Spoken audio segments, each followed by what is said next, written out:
आजिर भिडियोटी होची आमर सुभद्रा फॉर्म केमिति फिलअप करिवे तार पूरा प्रोसेसटा आपनको मु देखुची गोटी गोटी करी।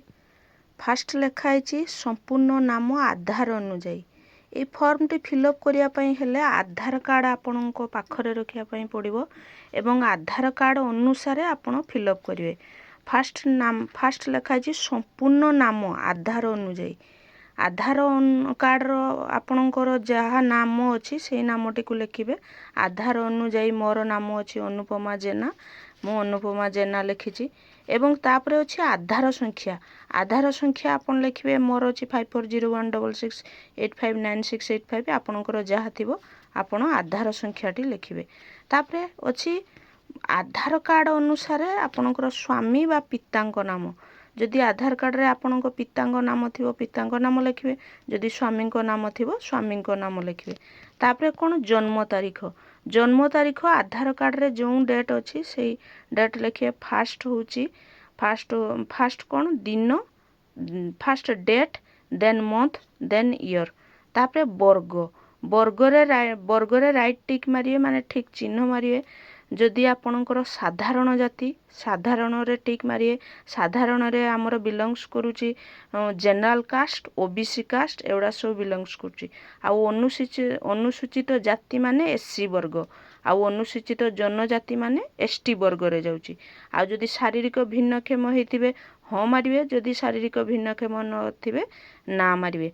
तापरे आधार संयुक्त मोबाइल नंबर आपणकर जो मोबाइल नंबर टी आधार कार्ड रे लिंक थिबो से मोबाइल नंबर टी देबे। तापरे विकल्प मोबाइल नंबर आपणकर अल्टरनेट गोटे नंबर देबे।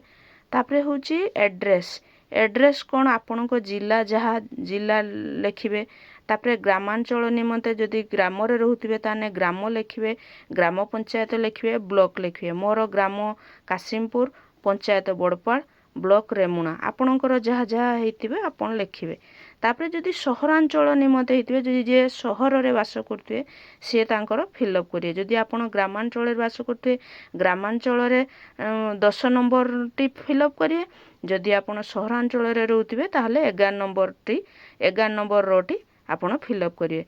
तापरे आधार सक्षम संचय खाता थिबा बैंक माने आधार जो बैंक रे आपण लिंक करिथिबे आधार नंबर सेही बैंक रो नाम लिखे। More state bank of India रे मोर लिंक अछि तेणु मु लिखिछि स्टेट बैंक ऑफ इंडिया।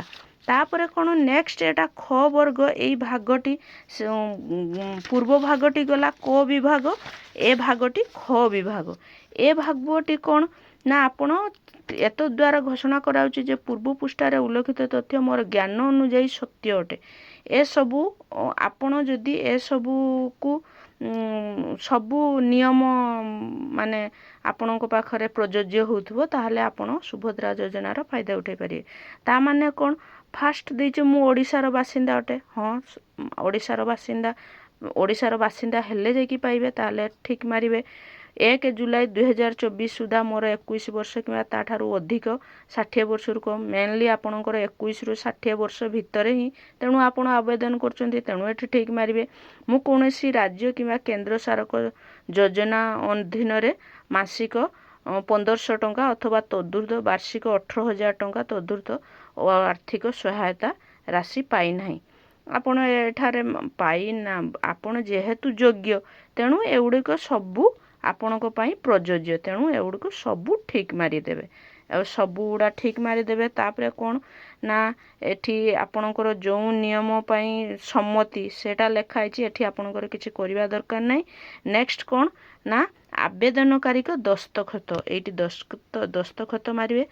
तापरे एठी तारीख बसेबे आपण जे फॉर्म टी को फिलअप करि सारला परे जो डेट रे आपण जनसेवा केंद्र रे जाई कि होचो ऑनलाइन आवेदन करिवे सेही डेटटा ही पकई देबे। आपण गोटे कथा मने रखंतु आपणकर जनसेवा केंद्र रे कोनोसी शुल्क लागिबो नाही पूरा फ्री एटा सरकारक द्वारा स्वीकृति प्राप्त जनसेवा केंद्र रे आपण को जदि केही पैसा मागंती ताहले आपण देबे नाही। एवं टोल फ्री नंबर भी सरकार देइचंती से टोल फ्री नंबर रे आपण भी कंप्लेन करि परिबे।